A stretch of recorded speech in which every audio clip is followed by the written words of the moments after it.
President Akufo-Addo has arrived in Accra after participating in the just-ended AU summit, which was held in Addis Ababa. Addressing the media at the Kotoka International Airport, Information Minister-designate Mustafa Hamid said the AU at the meeting agreed to an imposition of 0.2% levy on imports of member states to fund the AU's activities. He has also been explaining government's role in the election of former Foreign Affairs Minister Kwesi Kwartey to the Vice Chairman position of the AU. The African Union has a budget annually of not less than 400 million, between 400 to 500 million dollars every year as its annual budget. But out of that, member countries are able to contribute between 150 to 170 million dollars every year. The rest of it is funded by international bodies and foreign groups and so on. Now, the African Union thinks that it is not acceptable for a group of sovereign and independent nations to be dependent on other nations for the running of their union. So now the African Union has taken a decision that an additional levy of 0.2% be put by all African countries on imports. In other words, an import levy of 0.2% be imposed by all African governments, which will be set aside and put in a fund as those governments' contribution to the AU fund. Now, they also said that all African countries whose GDP is about 4% and above will collectively contribute 60% of the money that the African Union requires every year to run its activities. And those who have a GDP of below 4%, the union itself would determine for them, based on their capacity to pay, how to get the rest of the 40% to make up for the finances of the union. At this summit, a Ghanaian, Ambassador Kwesi Kwartey, was elected as the deputy chair of the African Union Commission. Daniel Batidam was elected as the chair of the AU Advisory Committee on Corruption. One Mrs. Catherine Ayesu was elected to the African Union Body on International Law.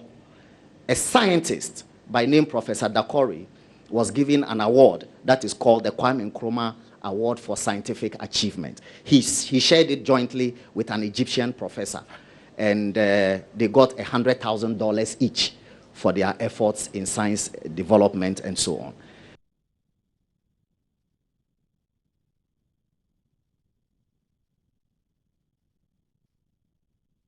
That is Minister-designate for Information Mustafa Hamid speaking there right after they arrived here in the country from the AU summit. We can now go over and listen to Executive Secretary of the Advertising Association of Ghana, Francis Dazi, speaking to Latif Idris.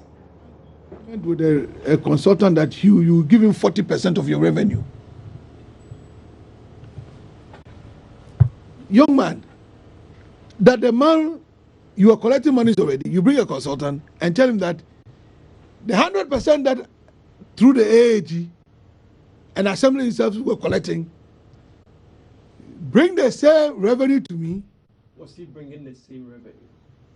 Or he was expected to maximize what was already being... He was expected to maximize the revenue, but what he decided to do was to increase the rates to be able to maximize the revenue.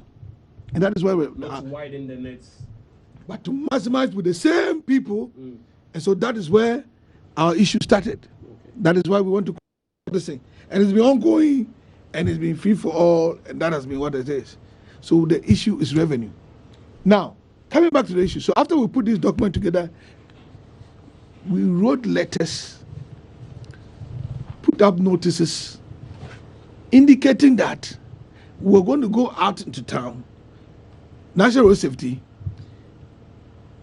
MTTD, Ghana Highway Authorities, Urban Roads, and the Advertising Association of Ghana, including the Assembly.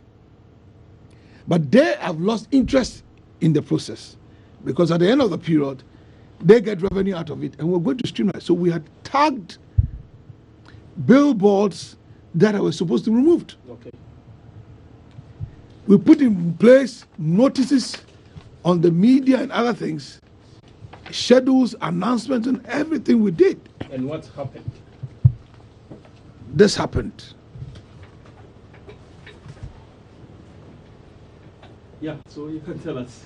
So, the mayor of the assembly at that time wrote a letter